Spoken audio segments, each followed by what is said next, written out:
سیدہ فاطمہ الزہرا رضی اللہ تعالی عنہا کا شوہر ہونا منتخب فرمایا. تو آپ کی بے شمار قربانیاں بھی ہیں اور بے شمار فضیلتیں بھی ہیں. یعنی اگر ہم فضیلتوں پر بات کریں تو اتنی فضیلتیں ہیں کہ ایک جانب حضور نبی کریم صلی اللہ تعالی علیہ وآلہ وسلم ارشاد فرماتے ہیں کہ انا مدینۃ العلم وعلی بابھا، کہ میں علم کا شہر ہوں اور علی اس کا دروازہ ہے. اور پھر جو ہے کہیں پیارے نبی علیہ الصلوۃ والسلام ارشاد فرماتے ہیں، آپ فرماتے ہیں کہ انت منی بمنزلۃ ہارون من موسیٰ الا انہ لا نبی بعدی. آپ فرماتے ہیں کہ علی تمہاری اور میری نسبت ایسی ہے جیسے ہارون اور موسیٰ علیہ السلام کی، مگر یہ بات یاد رکھو کہ میرے بعد کوئی نبی نہیں. اور اس طرح کے بے شمار جو ہے واقعات ہیں، بے شمار ہمیں احادیث مبارکہ ملتی ہیں جہاں حضور نبی کریم صلی اللہ تعالی علیہ وآلہ وسلم حضور نبی کریم صلی اللہ علیہ وسلم جو ہے مولا کائنات علی مرتضیٰ کے فضائل کو بیان فرماتے ہیں. جب جو ہے خیبر کا موقع ہوتا ہے تو حضور ارشاد فرماتے ہیں کہ کل میں جھنڈا اس کے ہاتھ میں دوں گا جس کے ہاتھ پر اللہ تبارک و تعالی خیبر کو فتح عطا فرمائے گا، اسلام کو فتح عطا فرمائے گا. ٹھیک ہے. تو اسی طرح جو ہے ایک مقام پر حضرت ابن عبداللہ ابن عباس فرماتے ہیں کہ علم کے 10 حصوں میں سے 9 حصے حضرت علی کو عطا کیے گئے. ایسے نہیں آپ جو ہے وہ علم کا شہر ہے. اب میں آپ کو یہاں روکوں گا، مجھے ایک قصہ یاد آ گیا، میں چاہوں گا کہ آپ کی موجودگی کا فائدہ اٹھاتے ہوئے، میں کسی نجی چینل پہ دیکھ رہا تھا کہ ایک موصوف ہمارے عالم دین کہیں، حافظ قرآن کہیں، وہ ایک کوئی زرہ کا قصہ سنا رہے تھے حضرت علی المرتضیٰ کے حوالے سے کہ حضرت علی المرتضیٰ پہ کسی کافر نے، یہودی نے الزام لگایا کہ میری زرہ علی نے چرائی ہے. وہ فیصلہ قاضی شورا کے پاس گیا. کچھ ایسا کوئی قصہ تھا کیا؟ کچھ ایسا ہوا تھا؟ حضرت علی پر الزام لگا تھا زرہ کے حوالے سے؟ جی ہاں. میرے علم میں ایسا کوئی واقعہ فی الحال ہے نہیں، دیکھنا پڑے گا اس کے تاریخ کی کتب میں. میں آپ کو مزید اس پہ روشنی ڈال. پھر وہ قصہ انہوں نے یوں مختصر اینڈ کیا کہ وہ حضرت علی قاضی کے پاس گئے اور قاضی نے حضرت علی سے گواہ مانگے 2، جو کہ حضرت علی وہ گواہ نہ دے سکے، اور اس کو کنیکٹ کیا جا رہا تھا حضرت علی کے عدل و انصاف سے. تو وہاں پر میں نے سوال اٹھایا، میں نے کہا کیا آپ کو لگتا ہے کہ اس قصے کی کوئی صحیح حدیث، کوئی صحیح کوئی مستند؟ کیونکہ مجھے تو اس سے عکس یہ آ رہا ہے کہ اس میں تو مولا کی شان آپ گھٹا رہے ہیں. کیونکہ حضرت علی کے لیے جیسے آپ نے کہا کہ سارا علم تو ان کے پاس تھا، علی سے پوچھو آسمان و زمین کا علم، توریت، زبور، قرآن پاک کا علم. علی خود کہہ رہا ہے کہ مجھے تو یہ ریگریٹ ہے کہ مجھے جتنا علم تھا مجھ سے اتنا پوچھا ہی نہیں گیا. اور اس قصے سے تو یہ لگ رہا ہے کہ جیسے علی کو کچھ پتہ نہیں اور علی مولا کائنات جا رہے قاضی سے فیصلہ کروانے. یہاں ایک بات عرض کرتا چلوں ساجد بھائی، حضرت مولا کائنات علی مرتضیٰ شیر خدا کرم اللہ تعالی وجہ الکریم کے عدل کے حوالے سے اگر بات کی جائے تو جب جو ہے رسولین نے جو حضرت مولا کائنات علی مرتضیٰ پر جو حملہ کیا، وار کیا، اور ملزم نے جب وار کیا تو آپ زخمی ہوئے، اور زخمی ہونے کے بعد جب جو ہے آپ کے بیٹے آپ کے پاس تشریف لائے تو آپ نے کیا وصیت فرمائی؟ آپ نے فرمایا کہ اگر میرے قاتل کے ساتھ جو ہے وہ اس کا جو ہے وہ قصاص لو تو اس کو جو ہے ایک بار اس کو مارنا، کیونکہ اس نے مجھے ایک بار مار کر زخمی کیا تھا. علی مرتضیٰ جو ہے وہ انصاف کے معاملے میں، عدل کے معاملے میں اس قدر جو ہے وہ پابند تھے. اور حضرت علی المرتضیٰ شیر خدا کرم اللہ تعالی وجہ الکریم کے جو دیگر پہلے کے جو خلیفہ تھے، حضرت ابوبکر صدیق، عمر فاروق اعظم اور عثمان غنی، ان کے ساتھ جو بہترین تعلقات تھے، اس کی بنا پر حضرت عمر بن خطاب رضی اللہ تعالیٰ عنہ نے ایک تاریخی جملہ ارشاد فرمایا کہ اگر علی نہ ہوتے تو عمر ہلاک ہو جاتا.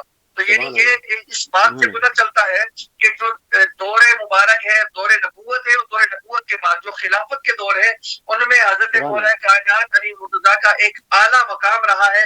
اور کیوں نہ ہو، اعلیٰ مقام اس وجہ سے ہے کہ مقام حضرت حضور نبی کریم صلی اللہ علیہ وسلم خود بتا کر گئے، خود آپ نے اعلان فرمایا، خود بتایا کہ مولا علی کی وہ فضیلت ہے جو ہے فضائل کے اعتبار سے مولا علی سب سے آگے ہے.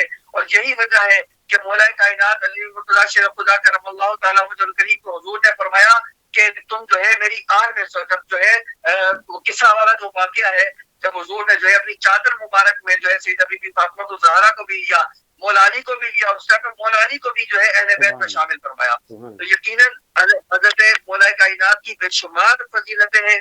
اور یہ جو 19 رمضان کا دن ہے، یہ یاد ہے اس دن کی کہ جس دن جو ہے آپ پر فجر کی نماز کے وقت میں جو ہے اس خبیث لعین نے، خارجی نے آپ پر حملہ کیا، اور زہر آلود جو تلوار تھی اس سے آپ پر جو ہے وہ بہت تیز وار کیا، جس سے آپ شدید زخمی ہوئے.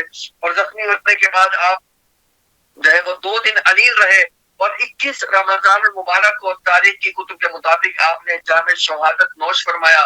اللہ تبارک و تعالیٰ کی بارگاہ میں دعا ہے کہ اللہ تبارک و تعالیٰ جو ہے ہمیں مولا کائنات کی کے فضائل اور مناقب ہمیشہ بیان کرتے رہنے کی توفیق نصیب آمین فرمائے. آمین آمین اور مولا آمین. بہت کائنات شکریہ، بہت شکریہ، بہت شکریہ آپ کا. آپ نے اپنا قیمتی وقت دیا اور آپ نے روشنی ڈالی حضرت علی المرتضیٰ کی زندگی پر، اور آپ نے ہمیں بتایا کس طرح آپ بہادری سے زندگی جیتے تھے. ایک وقفہ لیتے ہیں جی، وقفے کے بعد آتے ہوتے ہیں. انعام رمضان، انعام رمضان، انعام رمضان، انعام رمضان.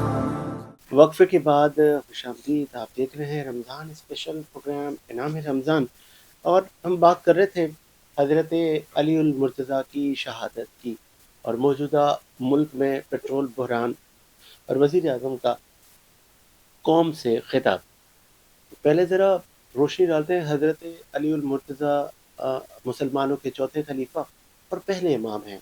آپ کے صاحبزادے حسن اور حسین ہیں، جن کے لیے کہا گیا کہ یہ جوانان جنت کے سردار ہیں، اور ان کی والدہ جو کہ خاتون جنت ہیں، اور ان کے والد ان سے بھی بہتر ہیں. آپ کی زندگی اور آپ کو یہ بھی فضیلت حاصل ہے کہ آپ پہلے بچے ہیں جس نے دین اسلام قبول کیا اور صدا بلند کی لا الہ الا اللہ محمد رسول اللہ کے نبی میں تم پر ایمان لایا. اور آپ کی پوری ہی زندگی دین اسلام کے لیے وقت تھی. اور آج 19 رمضان المبارک آپ جب اذان فجر کے وقت تھا اور اذان نماز فجر ادا کر رہے تھے، تو آپ کے سر اقدس پر ملعون عبد الرحمن ابن ملجم نے زہریلی تلوار سے وار کیا، جس سے آپ زخمی ہو گئے، اور 21 رمضان المبارک کو آپ جام شہادت نوش کر گئے. اور آپ کی شہادت سے دین اسلام کو بڑا نقصان پہنچا. خوارج کامیاب ہو گئے اپنے مقصد میں، اور یہ شاید آخری امید تھی کہ جو مسلمانوں کو جس نے جوڑے رکھا تھا حضرت علی کی شہادت کے بعد، شاید اب دوبارہ جڑ نہ سکے. عبد الرحمن ابن ملجم کو جب حسنین کریمین نے پکڑ لیا، آپ کے صحابہ نے ان کو گرفتار کر لیا، پھر آپ سے پوچھا گیا قصاص کے بارے میں، تو آپ نے کہا، عدل انصاف کا تقاضا یہ تھا کہ آپ نے کہا کہ ایک ہی وار کیا جائے ملعون عبد الرحمن ابن ملجم پر، جس طرح انہوں نے ایک وار مجھ پر کیا. یہ نہیں کہا کہ آپ ان کے ساتھ ایسا سلوک کریں، ایسا سلوک کریں. تو کیا ہی کہیے حضرت علی المرتضیٰ کے بارے میں کہ آپ کی شہادت کے بعد وہ بچے دودھ کے لیے بلک رہے تھے کہ آپ جن کی کفالت کیا کرتے تھے، آپ یتیموں اور غریبوں کے لیے مسیحا تھے. جب آپ کو یہ خلافت ملی تو بڑا مشکل وقت آپ نے دیکھا. آپ سے کئی غزوات لڑی گئیں، آپ پہ بڑی آزمائشیں آئی گئیں. جنگ جمل جیسی آزمائش سے بھی آپ گزرے، اور آپ ثابت قدم رہے. اور میں صدقے جاؤں رسول اللہ صلی اللہ علیہ وآلہ وسلم پر کہ جنہوں نے آپ کو کہا تھا کہ جس کا میں مولا اس کا علی مولا. آپ کی شاید ولایت کو امت سمجھنے میں آج تک ناکام رہی ہے. آپ نے دین اسلام کے لیے نہ صرف خود بلکہ پورا گھرانہ قربان کر دیا. یہ آپ ہی کو فضیلت حاصل ہے کہ آپ نے کہا تھا کہ علی کی تلوار اگر اٹھتی ہے تو صرف دین کے لیے اٹھتی ہے، اپنے کسی بدلے کے لیے نہیں اٹھتی. اور پھر محمد مصطفیٰ نے کہا کہ جب حق اور باطل کے درمیان علی آ جائے تو اے لوگو سمجھ لینا کہ علی حق پر ہوں گے. جب حق اور باطل کا مار کا ہو تو آپ علی کی صفوں میں آ کے کھڑے ہوئیے گا، کیونکہ علی حق پر ہوں گے. اور پھر تاریخ اسلام نے بھی دیکھا کہ ہر جنگ میں حضرت علی فاتح قرار پائے، اور نہ صرف فاتح قرار پائے البتہ کئی نامی گرامی حارث مرہب جیسے کفار کو واصل جہنم پہنچایا۔ یہ دراصل اگر اس کو کہتے ہیں نا کہ شارٹ کریں تو دین محمد کی جو قربانی ہے وہ بہت سارے صحابہ رسول اور اہل بیت کے گھرانوں نے دی ہے۔ یہ نبی کریم صلی اللہ علیہ وآلہ وسلم کے سینے پر کلام پاک اترا اور آپ اپنی بیٹی فاطمہ الزہرا کے گھر رہائش پذیر ہوا کرتے تھے، اور یہ دین وہیں پہ اترتا تھا۔ تو حسنین کریمین آپ کو وحی کے عالم میں بھی دیکھتے تھے، آپ کے دین آپ کے گھر میں ہی اس نے جنم لیا، ایسا کہہ سکتے ہیں، وہیں سے پلا بڑا، پھر گھر سے باہر گیا، پھر اس نے بلال حبشی کو گلے لگایا، سلمان فارسی کو گلے لگایا، پھر یوں یہ دین بڑھتے بڑھتے آج ہماری نسلوں میں بھی آ گیا۔ اور جب بھی اس دین محمد پر برا وقت آیا ہے، جب بھی اس دین محمد پر برا وقت آیا تو اس وقت اہل بیت کے لوگوں نے قربانیاں دی۔ مجھے وہ وقت بھی یاد ہے، ایک ٹریجڈی ہوئی، اس کو ٹریجڈی آف کربلا کہتے ہیں۔ اس وقت بھی آپ کے چھوٹے صاحبزادے امام حسین عالی مقام نے جامع شہادت نوش کی، آپ کو دھوکے سے بلایا گیا، آپ نے بھانپ لیا تھا کہ حالات کس سمت جا رہے ہیں، آپ نے اپنے حج کو چھوڑ دیا، حج کو عمرے میں تبدیل کیا، آپ سے احرام کھلوائے گئے، آپ اپنا پورا کنبہ لے کے دین کی تبلیغ کے لیے نکل پڑے۔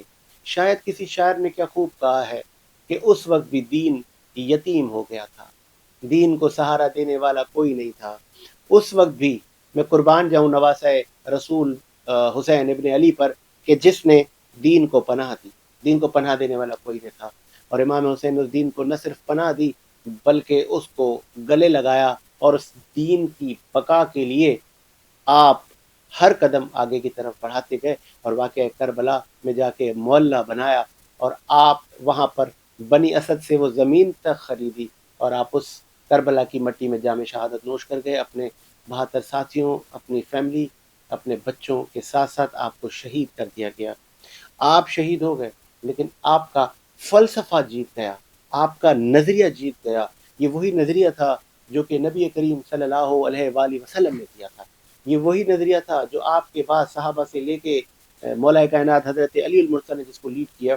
پھر قصہ مختصر کہ جب امام حسین سے وقت یزید ملعون نے بیعت طلب کی تو اس وقت دیگر صحابہ کے بیٹے بھی تھے، سب نے سر تسلیم خم کر لیا، لیکن اگر حسین اس وقت سر تسلیم خم کرتے تو آج دین ہم تک کیسے پہنچتا، اور وہ کیسے کر سکتے تھے۔ مجھے وہ سینٹینس کو میں جوڑوں گا، امام علی خامنائی جامع شہادت نوش کر گئے کچھ دن پہلے، سپریم لیڈر ایران کے، انہوں نے اپنے ٹویٹ میں لکھا تھا کہ مجھ جیسا تجھ جیسے کی بیعت نہیں کر سکتا۔ انہوں نے کوٹ کیا، یہ وہی سینٹینس تھا، یہ وہی جملہ تھا جو کہ آج سے 1400 سال پہلے حسین ابن علی نے کہا تھا وقت یزید کو کہ حسین جیسا یزید جیسے کی بیعت نہیں کر سکتا۔ کیا آپ کو پتہ نہیں ہے میرا جد کیا ہے؟ آپ کو نہیں پتا میں کس گھرانے سے ہوں؟ امام حسین نے کہا کہ ہے آپ کا نانا میرے نانا جیسا، ہے آپ کی والدہ میری والدہ جیسی، میرے بابا جیسا کہ آپ کا بابا ہے؟ جب ایسا کچھ نہیں ہے تو تم سمجھ جاؤ کہ حسین جیسا یزید جیسے کی بیعت نہیں کر سکتا۔ تو ہمیں اس پیغام کو آگے بڑھانا ہے۔ مجھے امید ہے کہ امت مسلمہ اس مشکل وقت میں ایک ہو جائیں گے۔ آج ہمیں اتحاد کی ضرورت ہے۔ مجھے ساجد حسین کو اجازت دیجیے، ملاقات ہوگی نیک کے ساتھ۔ اللہ حافظ۔ انعام رمضان، انعام رمضان، انعام رمضان،